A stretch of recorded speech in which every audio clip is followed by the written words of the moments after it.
Hello and welcome to episode 86 of the Hollywood Knitter. My name is Allison.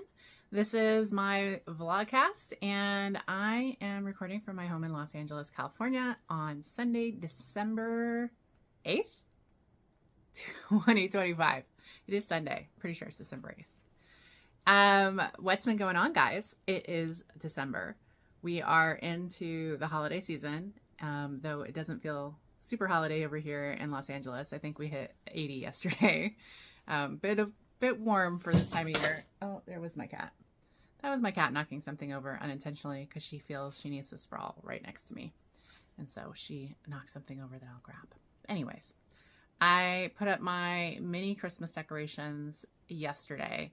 I don't have a ton of Christmas decorations. I have more of a Christmas corner. I have a shelf that I move some stuff off of and then I decorate it, put some lights on. I live with a Christmas Grinch. He is not a fan of Christmas decorations. He doesn't mind Christmas, but he doesn't like Christmas decorations. I'm not really sure what his family did to him, but yeah, which is fine. And so we had a few years where I barely put up any, but I felt like putting some up this year. And I had a mini tree a few years ago that I knit little ornaments for, and it's like a 2-foot tree. And I can't find it. So I had to order a new one. I couldn't find it last year either, I think. And so I didn't put one up. But anyway, so I put most of my Christmas decorations and I've ordered a new mini tree. And now I'm putting up with my Scrooge, who kind of like, makes faces at my little Christmas corner and the lights and yeah, all the stuff.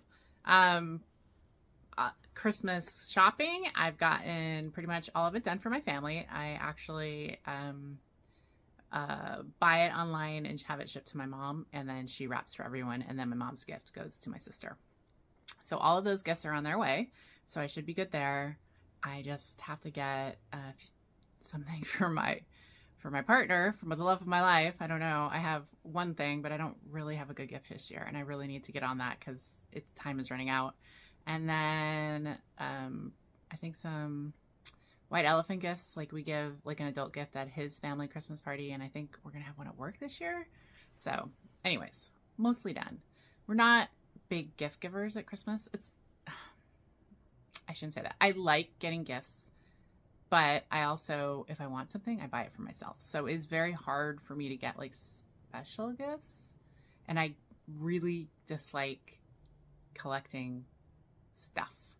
So yeah, it is what it is. Anyways, that's just me. But I've had a fair amount of knitting that I've done in the past, I think, month since I came to you.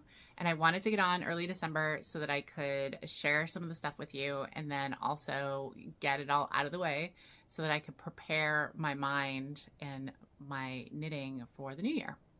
So next episode, I will be coming back with kind of a year in review, 2024, and then my upcoming plans for 2025. But in the meantime, let's talk about what I finished since I've been away. So socks. Let's start with them. So I've been trying to, as part of my kind of goal to use scraps and smaller balls, I have been trying to use some of my older sock balls, partial skeins, things like that, because with 100 grams, I can get, a pair of socks and a half. So I had grabbed, let me not go too close because of the sun. I had grabbed a speckleish that I had half a skein of, and then this mystery kind of yarn that I had knit a sweater out of. And so it is 250 yards of the green and 100 yards of the speckled, which is 716 knit. And I just made up this pattern. It's toe up. It is kind of a slip stitch as I change color. This is a 4-color repeat. I could, there's a little texture. You can kind of see here. Let me go past my sunlight. There you go. So yeah, you can see I have some texture on it. And then I did the Holly Yo heel that I had gotten and trying to perfect. So this one's still a little big. This is a wedge heel that you come and do. And so instead of a single wedge like a fish lips heel, it actually has like a mini wedge here. And I find that is working really well for my end step. So, but I'm trying to perfect it to see what numbers are for me. So that was this, and I do have two. I just didn't put the other one on the blocker. So that's a pair of socks, either for me or my mom. So luckily she has the same size foot, so I can knit for either one, but it's going to go into my gift bin right now.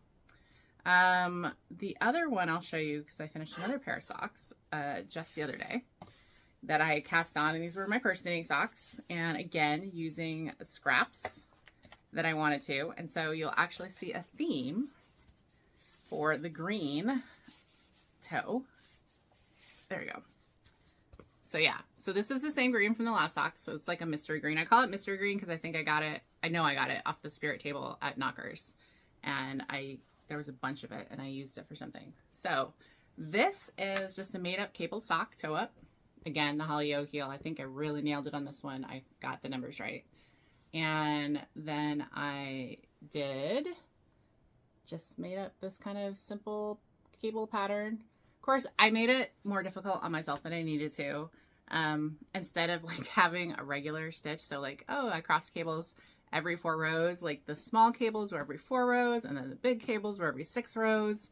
And yeah, so it looks great and I like it and it fits, but I definitely could have made it a little bit easier for myself considering I was making it up. But so yeah, so another pair of socks that will go into my bin, because my future bin, because my current sock bin is pretty full. It's actually really full. I need some socks to like blow out or something, or just need to go through. And I have some socks that are really old that were from early in my knitting that probably don't fit the best, that I could get rid of, but we'll see.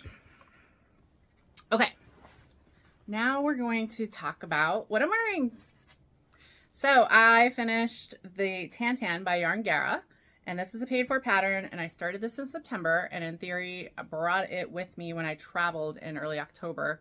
I didn't get a lot done, but it is very cool. It's a very easy slip stitch pattern. The yarn is El Monte Yarn Sabre, which is 85% cotton, 15% alpaca.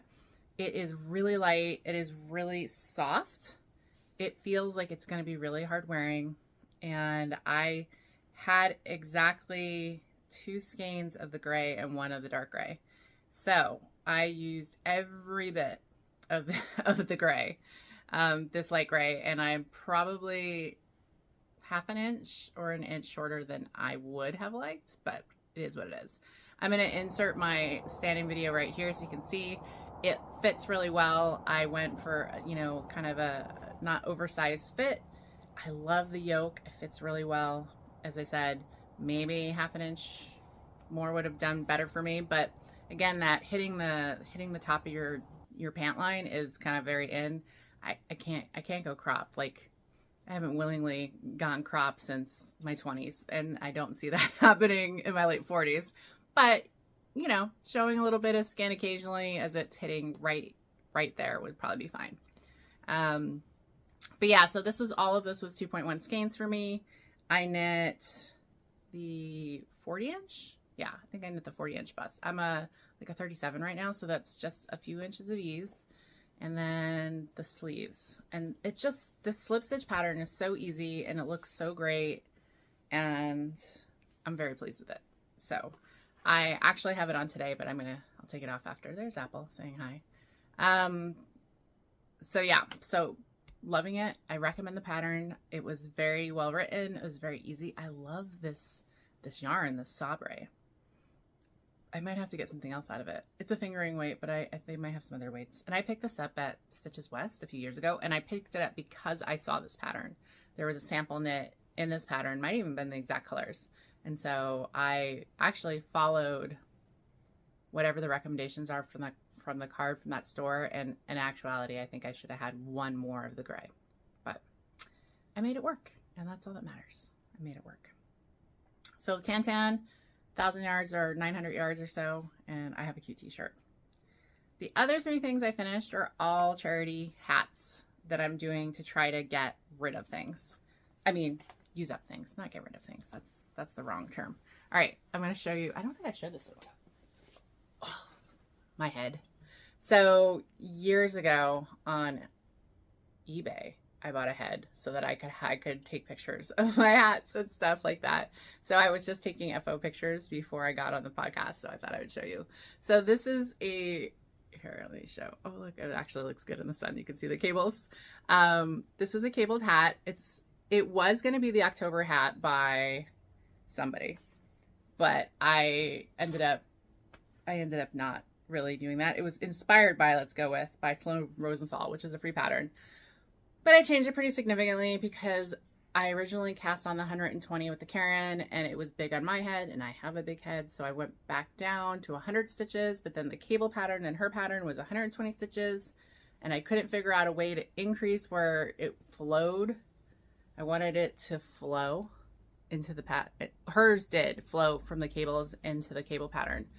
So I basically took my 100 and I increased and I made it flow. And then I just totally changed the cable pattern. And then I did, you know, my own thing at the top when it was time to decrease to kind of make it flow there. So this is just gonna, as I said, gonna be a charity hat. Karen Simply Soft.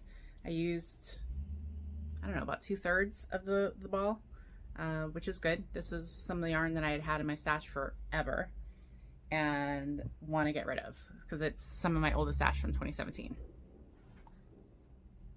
Another hat from Karen Simply Soft. I think I had gotten 4 or 5 skeins at the time when I got these.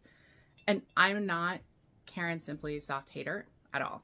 I think the acrylic, it's a nice acrylic. It really works for when you're wanting to do baby things or things like that. But I really need to just buy it when I have a project I want to make as opposed to having it in my stash. I'll never use it in my normal knitting per se. Normal, like, I don't know, doing a sweater or doing color work or things like that. I'll probably only use it specifically for baby knits or baby gifts, in which case I can just go buy. Like, I think the last time I used this much would have been for a blanket that I did. Anyways, this is another free hat that I've done before. And it is the Splendid Square Hats by Debbie Trainer. It's very simple, very easy, very mindless knit. And I'm actually doing another one. You'll see one of my works in progress is another one of those. And then the last hat was to use some scraps that I had from the practice project that we had at the Virginia Beach knitting retreat last year. And it was some, what was it? Plymouth Yarn Encore Mega. And I had some left over from finishing my cowl. So I made a hat and just sort of, I'm pretty sure it was based on the Green Giant by JV Knits. And then I think I striped it or did some blues or whatever. But these were the 2 colors I had, and I had the cowl, and I gave the cowl, I actually wrapped it and gave it to my sister for Christmas. I brought it back with me. And then this will just go to be a charity hat. It's just a big hat. And I used it so the scraps aren't in my stash. And then you can say goodbye to my head. It usually sits across from me with a hat on it. So those are all of my FOs. T-shirt, 2 pairs of socks, 3 hats in the last month, which is pretty good for me. My now playing, so as I said, trying to still use the Simply Soft, and I had the 4 colors. So I had the green, the black, an orange, and then I also have a cream, like a full skein of cream that I haven't started yet.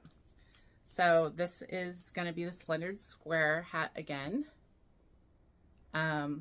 But I made it with a much longer brim. So this one will have a flip up brim for warmer ears. So, and to use more of the skein. But I finished the ribbing, and so now I'm into the simple part. And this will probably be my purse knitting. It is a pretty simple pattern. It's, you know, in the round, worsted. And I want to get it done, this and another one. So this will be my travel project for a little while. The other thing I'm going to share with you before I go into something else is the grid lines. So I think I did it since my last podcast. So I had a sweater, the Miami sweater. I forget who it's by, but I had knit it 2 years ago. Yeah, right around 2 years ago. I finished it, I think, in December 2022. And it just never worked. I knit it too big, and I knit it for what size I thought I was at the time, but it was still a bit too big for what I was, kind of. And then I didn't like the way it laid, and then I lost, 80 pounds, and it didn't fit right. But I really like the yarn, and I am not necessarily one to rip a sweater out to reclaim the yarn. But in this particular one, because I barely had worn it and I really like the yarn, I did that. So the yarn is Suburban Stitcher, and that I picked up at Zombie and Apocalypse a few years ago, and it is in the Oslo. It's our stock in the Oslo colorway. So I had found another project that I thought I wanted to do this for, and it was going to go on my list for next year. And then I got it in my head to do it. So I spent a few hours ripping the sweater back because, of course, on this cardigan, I had alternated skeins. So that's really fun to rip back. So I had one attached to my ball winder, and then one I was handballing, and so you get to the next skein and then hand wind, hand wind. And so that took hours, 2-3 hours. But then I cast on for the Grid Lines by Suzanne Sommer. And this is an interesting, I'm a sucker for an interesting construction. So this construction, this sweater, you start here lengthwise. And so you have to get your length of your sweater right to from the beginning. And I will say that this pattern is great. It has so many options, so many lengths, so many widths for the neckline, so many sleeve lengths, and you kind of plug and play, and she has all the numbers. It's a very, very smart pattern. But the construction is side to here, and then you do this side and do this increases, and then you do the back piece, and then you join them together, and you continue to here, and then you pick up. You do a side seam, and then you pick up and do there. Anyways, here's what I have done so far. Look at this, guys. Now, you can kind of see in here. So when I ripped it back, I did not redo the yarn. I did not soak it. I did not dry it. I just put it into balls and I knit off the kinky ball, because I have done that with sock lengths, and so I know that it will block out. It really will. And it was a lot of yarn, and I didn't want to do that. But when I did this section, this was the first section, I did block it to make sure, I wanted to block it to make sure your width, because once you join the seam, you've determined your width. And that was good because I blocked it, and my gauge was a little off on the rows, and so I needed to do another grid, which is a 14 row repeat, and then make sure the length.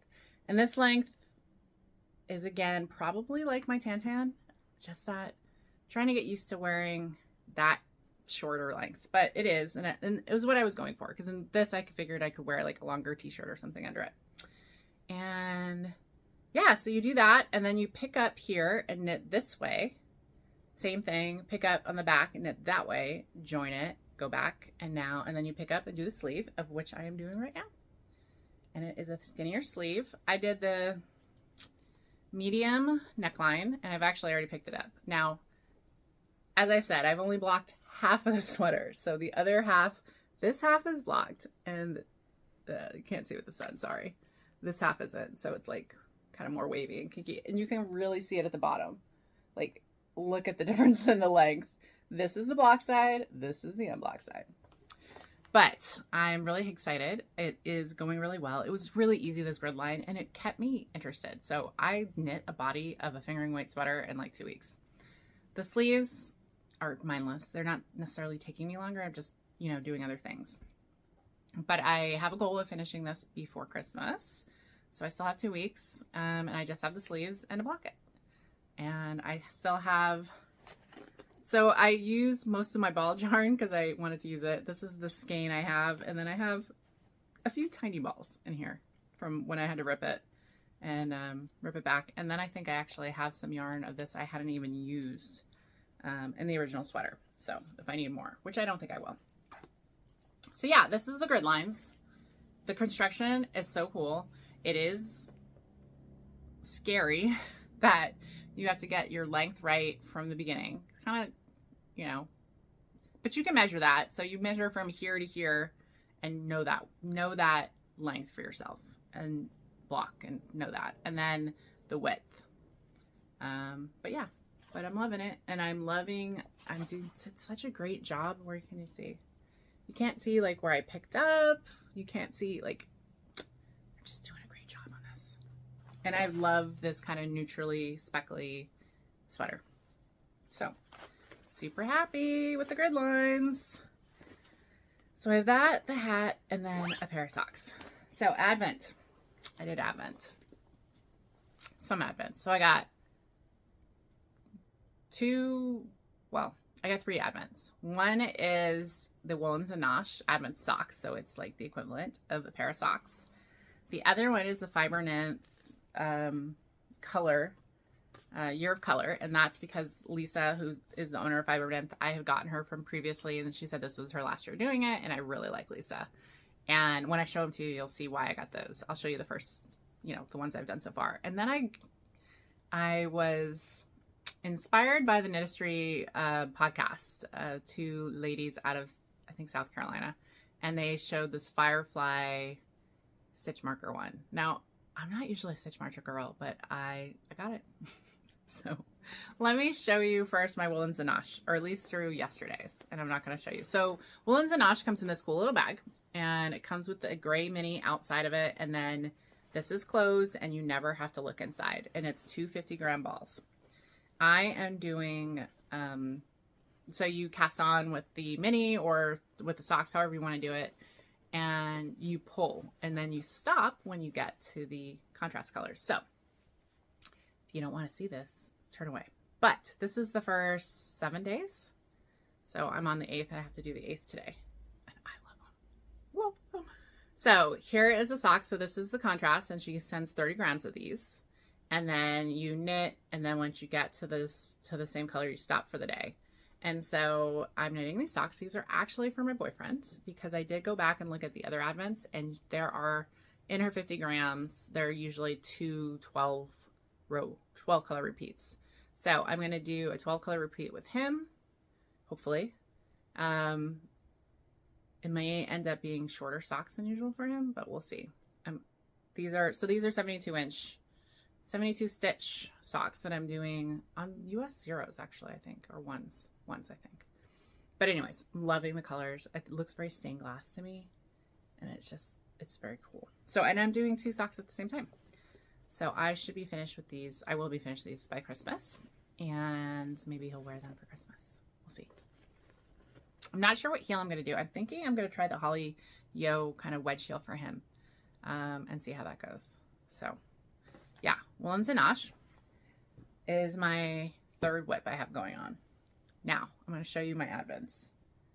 And let's see, for Advents, I'm going to show you my stitch marker one first. Now, I love this box.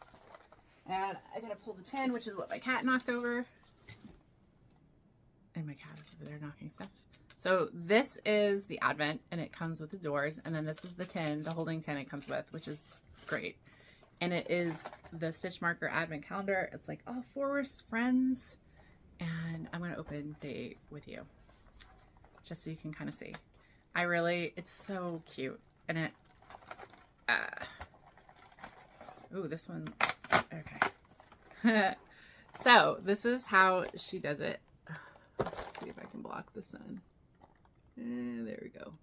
Anyways, she does a little thing, and then this is a deer. So it's a little deer. It's a little deer. Now, of the other ones I've gotten, I'll show you kind of my favorite one so far. My favorite one, and I like that they're light and they're kind of small. I've never really liked the super long dangly ones, but I think I'll actually use these because they are pretty light and small, so they'd be good round markers. And then here is my owl. It's not gonna focus. There it goes. It's my favorite. That one, and where's my other one that I loved?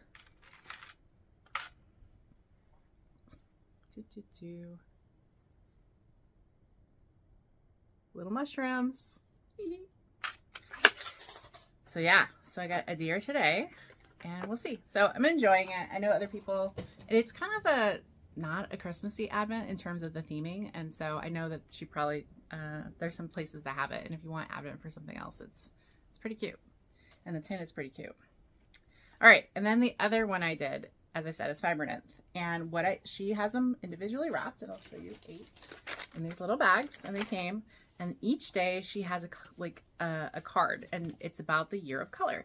And so for the first 7 days, we've been learning a little bit about the basics of color theory every day, and a really cool little thing. So she talks about tint and hue. We talk about neutrals. We talk about, you know, primary colors, tertiary colors, things I've had at various times in my life, but it's very cool. And I think at the end of this, I'm actually going to hole punch these and put like a little thing through them and save them because it's really cool. The other thing that she did, which I thought was pretty cool, is she sent color cards with all of her tonals. And so all of this will just help you with color theory, like placing colors next to each other and things like that. And I thought that that was really cool. And then they're all labeled. So, all right. So let's open day 8. I'll open it with you.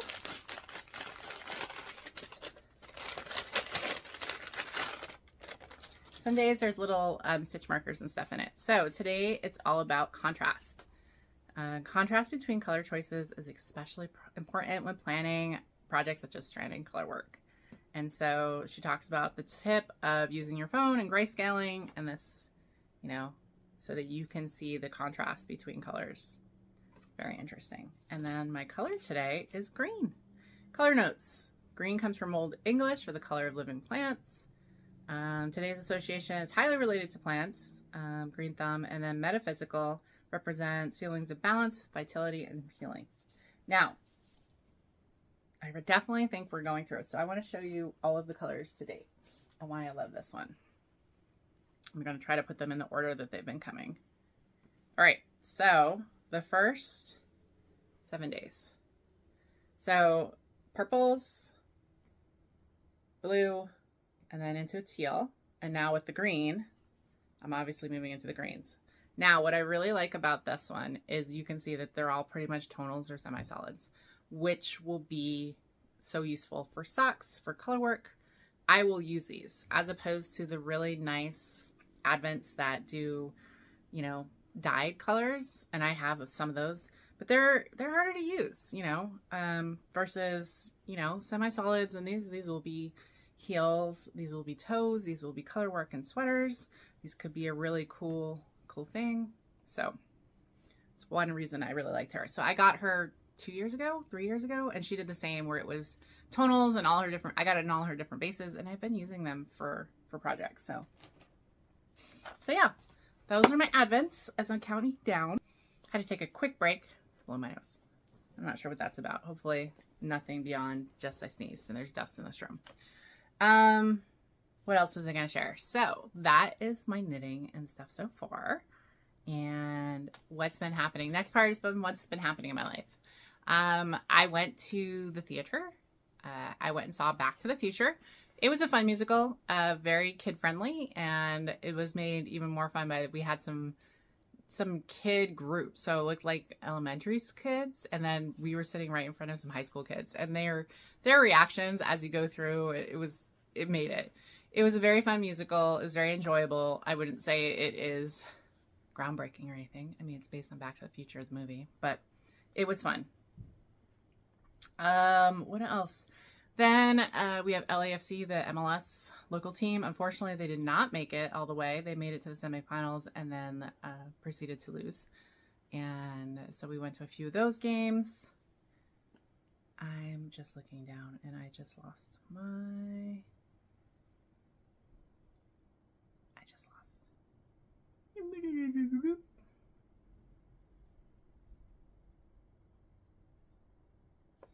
Okay, my page is back in front of me. TV, I want to share. So I alternate between Acorn and BritBox. I am a sucker for a British procedural show. I am. But I pretty much run through all of Acorn right now. So I actually just canceled it today. And I'll wait another 6 months because there's some Acorn only shows that I like to watch. And I will go through. But 2 shows that were on Acorn that I really enjoyed, that if you have Acorn or you're interested, the Midwich Cuckoos, which is based on the book that like Village of the Damned is based on and things like that, where the kids are basically cuckoos. They're basically aliens and they're, you know, all impregnated at the same time. It was a seven-part miniseries. I guess it was from 2022. It's really well done. I just really enjoyed it. And then the other one was a new show called Detective Ellis. And again, police procedural. The main character is a detective that is sent to other precincts to help them with problem cases, and she kind of takes over. It's a very cool character. She's a very strong Black woman, and comes in with her assistant and comes into these precincts that have things going wrong or improprieties and kind of solves these cases. And it's very, very cool. I love that character. So recommend those. And then the other one we watched was Apple TV's Presumed Innocent, which has been out for a little while. It's the one with Jake Gyllenhaal. It was stressful. It was very well acted. It was very well done. It would not have been one that I had chosen because I'm not into stressful television, but my partner was. It was very well done and very well acted, and I disliked the ending. But also, if you're into that kind of thing, into kind of a thriller, very on top of your thing, very smartly written, very smartly done, Presumed Innocent on Apple TV was pretty good. Books I've been reading. I've read 17 books in the last month. I am on par to past 2022. I'm at 142 books for 2024. So I may catch my 163 from last year, but I'm happy with where I'm at now, depending on how I end up. And lots of, I'm going to see, what have I read to share? Oh, I finally read Liz Moore, God of the Woods. That was recommended highly by my friends, and so I had added it to the list, and it's on a lot of best lists this year. It was very good. It was very good. Kind of a thriller, didn't really see what was going on, and loved the different points of view from different times. That was actually interesting because I was thinking of reading an audiobook, and one of my friends said it was very hard because there was so many characters and it was jumping around in time, and that it was hard in the audiobook to keep track of everyone. So I actually got the book and read it and really enjoyed it that way. A new crime. So mystery crime. I've been reading Martin Walker's Bruno, Chief of Police series. I think I read book 8, and then the Margaret Maron, Deborah Knott mysteries, which are from the 90s. I'm on book 4 and 5. I really enjoy those. And then there's a new author, Irina Shapiro, who did the Highgate murder. And so it is a set of characters in the 1800s in London. And it was very well done mystery. It's a woman who is not married. Her brother dies. And the mystery around her brother's death and the Scotland Yard detective comes in. And I think this is going to be a series. There isn't really romance so much in it. They're both broken people kind of thing. I think maybe in the future books there might be, but very well done. Reminds me of the Lady Sherlock Holmes series, and I listened to it and it was good. So if you're looking for another kind of mystery series like that, I think she had her second book just came out, maybe even her third. But it's Irina Shapiro, and it was the Highgate murders. And then the other ones I read mystery-wise were continuations. The Linda Castillo, The Burning, which is her Kate Burkholder mystery series in Ohio, which I really enjoy, obviously, book 16. And then Jen McKinley, I read Fondant Fumble, which is another her bakery mysteries out of Arizona. And again, nothing earth-shattering. I just love it, obviously. Book 16. Love going back and revisiting the characters. Fantasy, I read Rick Riordan's Sun and Stars, which was the Rick Riordan. It's based on this Percy Jackson series, his Demigod series. So these are young adults who go on quests as they have to because they are children of God, so they are demigods.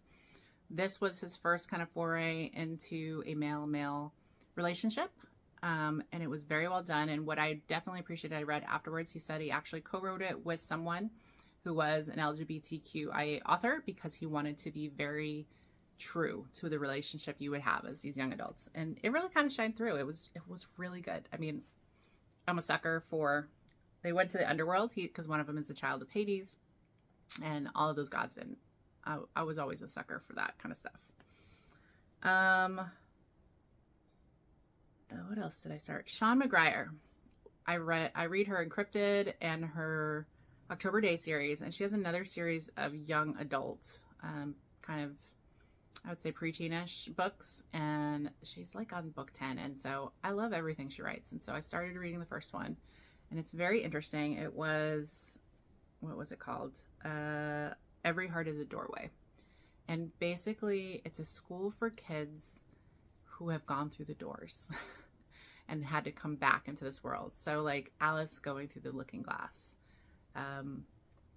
any kind of child or preteen who goes to these other worlds, but then has to come back and then live with that. And it's interesting because the idea is you can go to different worlds and different types of worlds. And so when you come back, your parents or your family think you're crazy.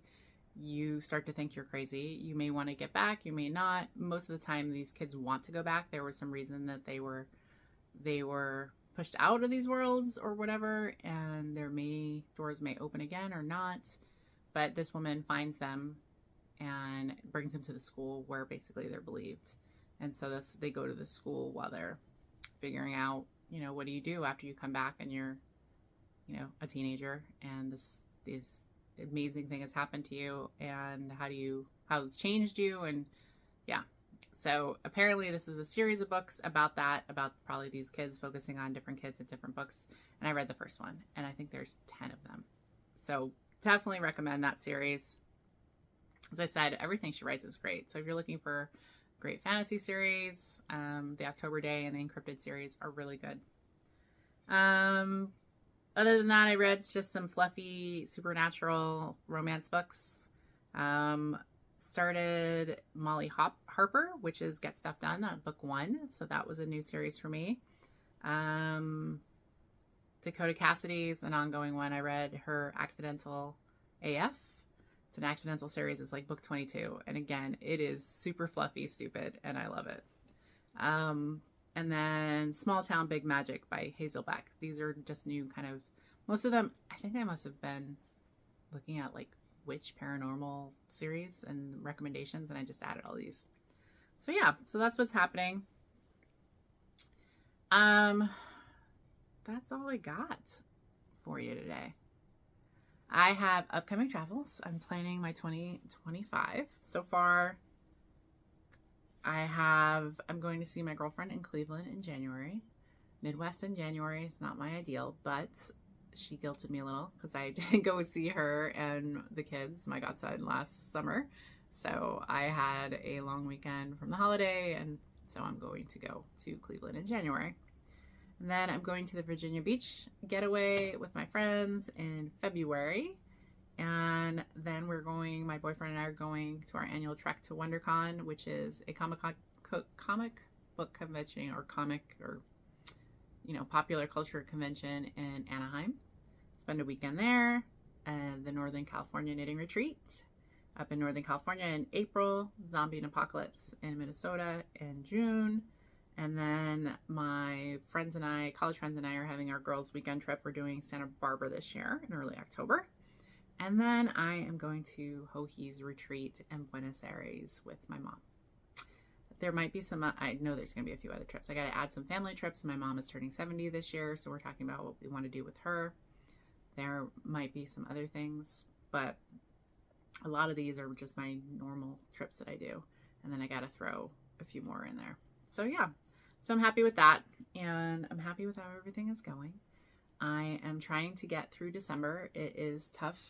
It's tough for me in December and January, because the short days.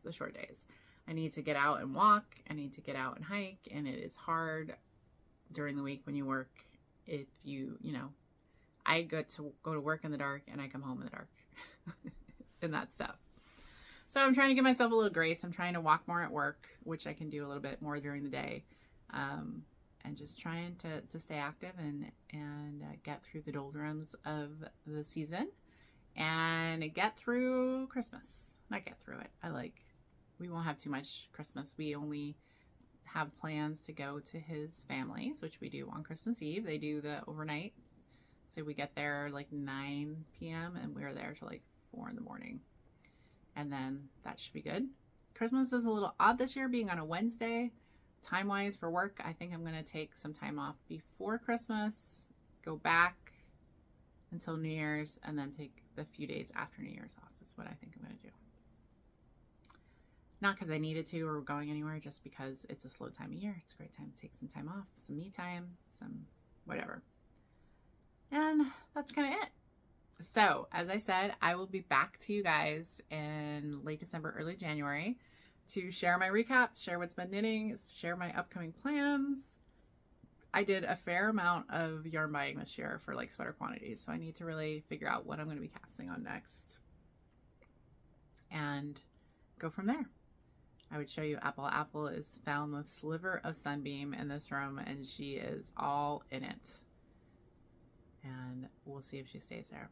But that's a wrap from Hollywood, where fantasy meets fiber and dreams are knit. Bye, everybody.